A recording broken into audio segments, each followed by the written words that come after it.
Hello student, welcome back to my YouTube channel MS career academy. मेरा नाम है मनीष राणा और आज मैं आपको 9th मैथ के चैप्टर फर्स्ट का पार्ट नंबर 3 आपको कराऊंगा। तो आज के लेक्चर में हम देखेंगे कि संख्या रेखा पर वास्तविक संख्याओं का निरूपण किस प्रकार से किया जाता है। तो इससे पहले वाली वीडियो में हमने आपको दो परमेय संख्याओं के बीच परमेय संख्याएं निकालना बताया था और उससे पहले वाले लेक्चर में हमने आपको बेसिक संख्याओं से इंट्रोड्यूस करवाया था। तो अगर आपने इससे पहले वाले लेक्चर को नहीं देखा है तो प्लीज़ चैनल की प्लेलिस्ट में जाके देख सकते हैं, और अगर आप चैनल पर नए हैं तो प्लीज़ चैनल को सब्सक्राइब कर लें और बेल आइकन को प्रेस कर लें। चलिए फिर आज की वीडियो को शुरू करते हैं। तो यहाँ पर आज का हमारा टॉपिक है कि संख्या रेखा पर वास्तविक संख्याओं का निरूपण कीजिए। किस प्रकार हम करते हैं। तो यहाँ पर अगर मैं आपका एक एग्जाम्पल लूँ तो एग्जाम्पल नंबर फर्स्ट है हमारा। तो यहाँ पर 5.37 पर बार है। ये आपको संख्या रेखा पर निरूपित करना है। दशमलव के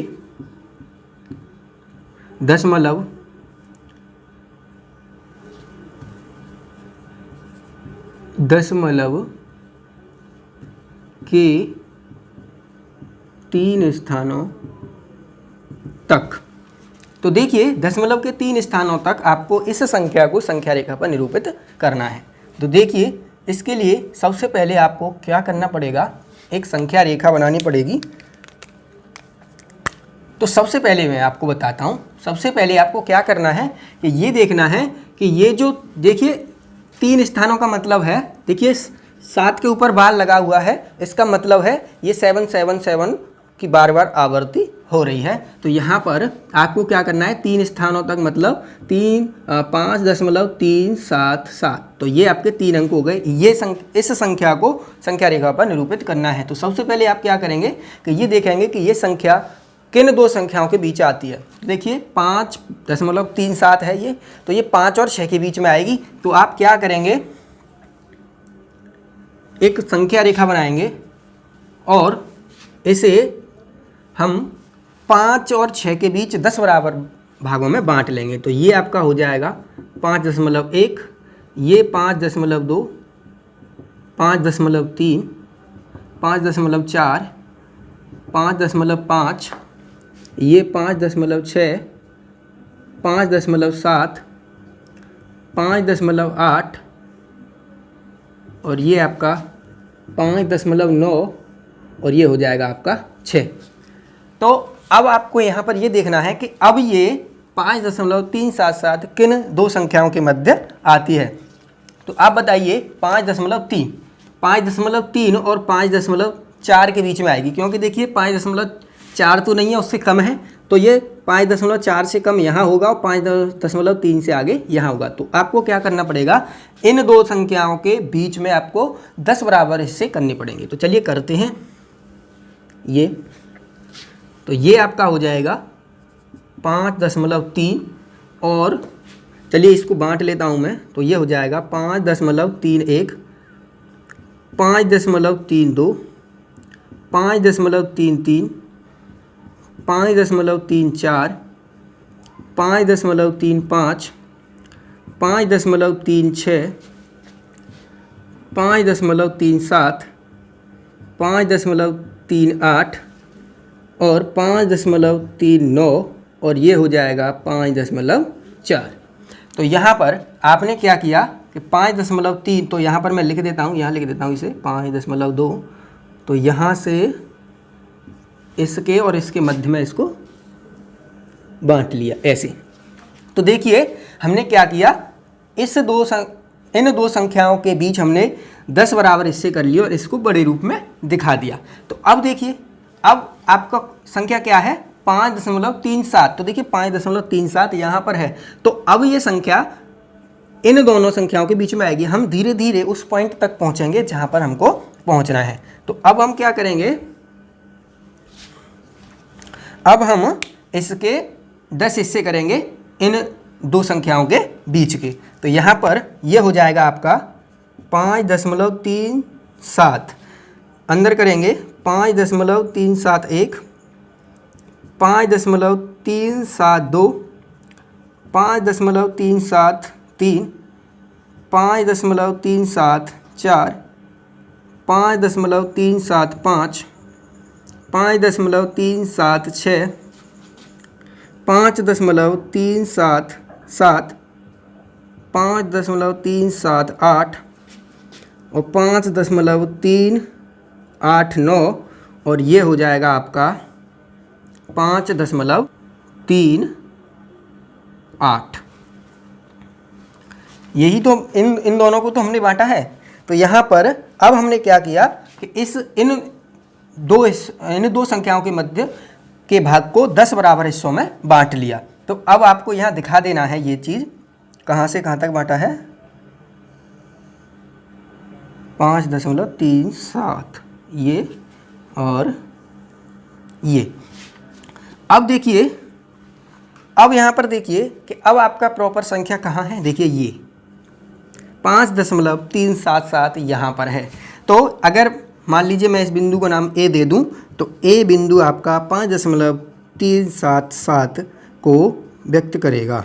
5.377 ये आपका जो लाइन है ये आपका संख्या रेखा पर इस संख्या को व्यक्त करेगा। तो सबसे पहले आपको क्या करना है कि आपको उस जो संख्या दी है उसे ये देखना है कि किन दो संख्याओं के मध्य में वो आती है, और फिर आपको ये देखना है कि अंदर वो संख्या कहाँ पर आती है उनके बीच, फिर उनके बीच ऐसे ही आप क्रम वाइज करते जाएंगे और जहाँ हमको वो बिंदु मिल जाएगा वहीं हम बता देंगे कि ये वहाँ पर हमारी संख्या है। तो अगर आप इसका प्रॉपर नोट्स लेना चाहते हो तो इस वीडियो के डिस्क्रिप्शन बॉक्स में आपको वो मिल जाएगा। तो आप इस पर समझने पर पूरा फोकस रखिए और ज़्यादा टेंशन मत लीजिए। हमने आपको आपकी जो समस्या है उसे बहुत हद तक सॉल्व करने की कोशिश करी है। तो इसलिए आप हमारे चैनल को सब्सक्राइब जरूर करें, थोड़ा सा सपोर्ट करें। चलिए अब हम अगला क्वेश्चन देखते हैं।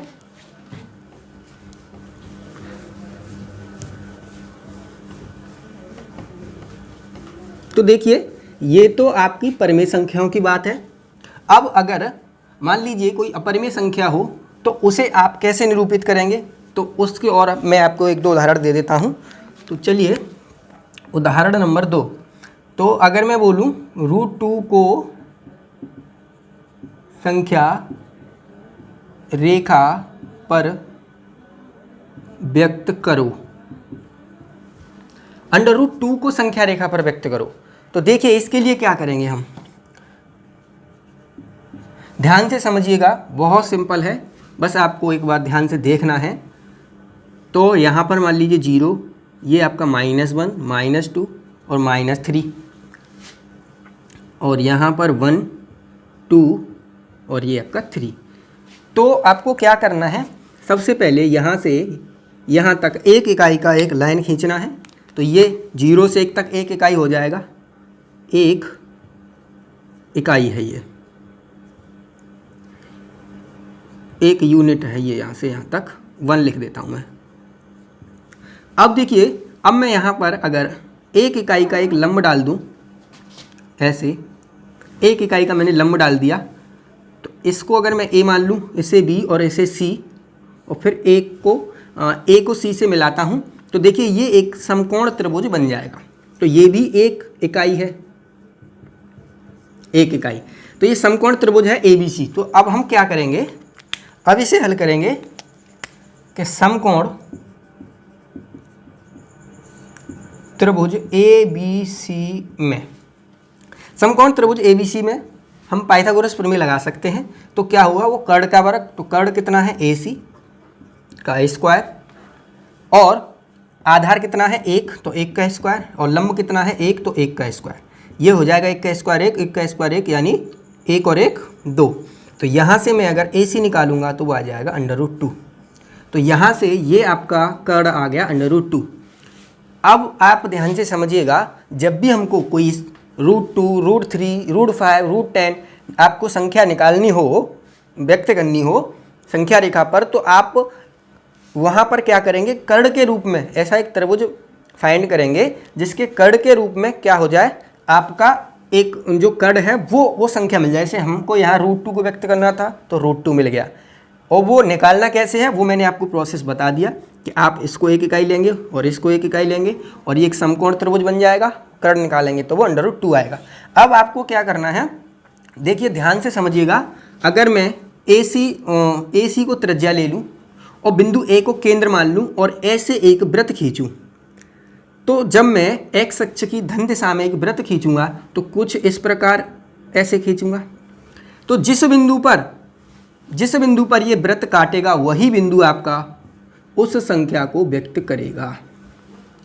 तो यहाँ पर मैं पुनः बता देता हूँ कि हमने AC त्रिज्या ली और AC त्रिज्या लेके एक और इस A बिंदु को केंद्र मानकर एक वृत्त खींचा, तो x अक्ष पर धन दिशा में जहाँ पर वो वृत्त काटेगा वहीं आपका √2 बिंदु व्यक्त होगा।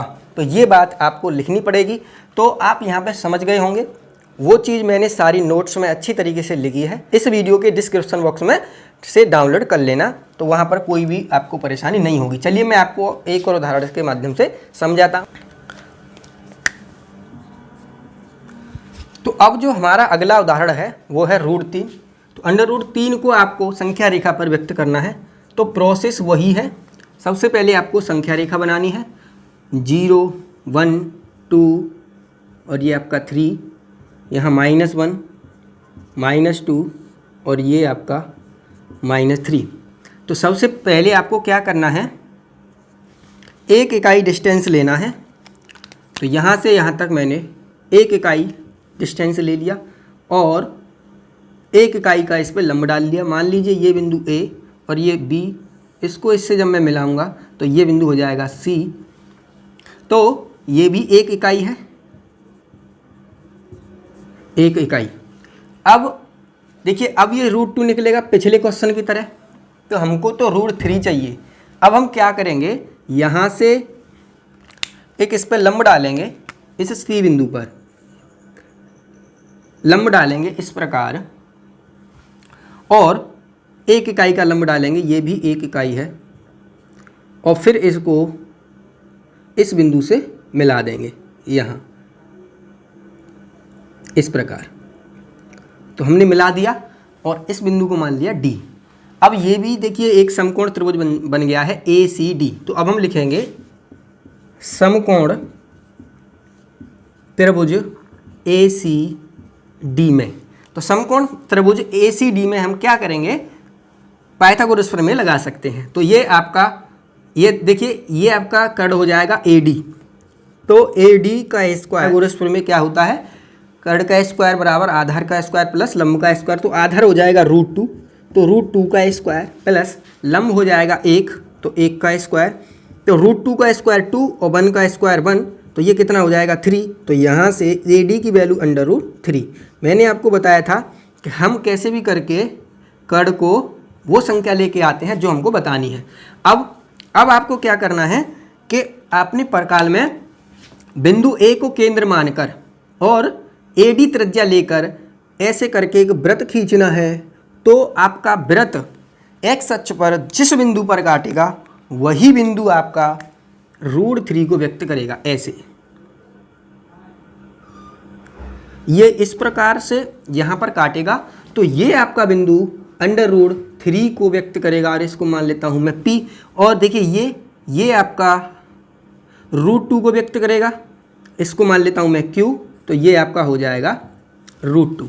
तो इस बात को आप लिख सकते हैं मेरे बनाए हुए नोट्स में से। तो आप यहाँ पर केवल समझ लीजिए और इस वीडियो के डिस्क्रिप्शन बॉक्स में से उसको डाउनलोड कर लीजिएगा। तो आशा है आपकी समझ में ये चीज़ अच्छी तरीके से आ गई होगी। अगर वीडियो अच्छा लग रहा है तो प्लीज़ साथियों इसको लाइक कर दीजिएगा। चल, तो आशा है आज की वीडियो आपको अच्छी लगी होगी। तो अगर आपको वीडियो अच्छी लगी है तो प्लीज़ चैनल को सब्सक्राइब कर लें, वीडियो को लाइक कर दिया करें और थोड़ा सपोर्ट करिए। अपने साथियों के साथ अपने फ्रेंड सर्कल में इसको शेयर कर दिया करिए। और अगर आपके छोटे भाई बहन 9th या 10th में पढ़ते हैं तो उनसे हमारा चैनल जरूर सब्सक्राइब करवाइए। अब हम मिलेंगे अगली वीडियो में। वीडियो पूरा देखने के लिए धन्यवाद।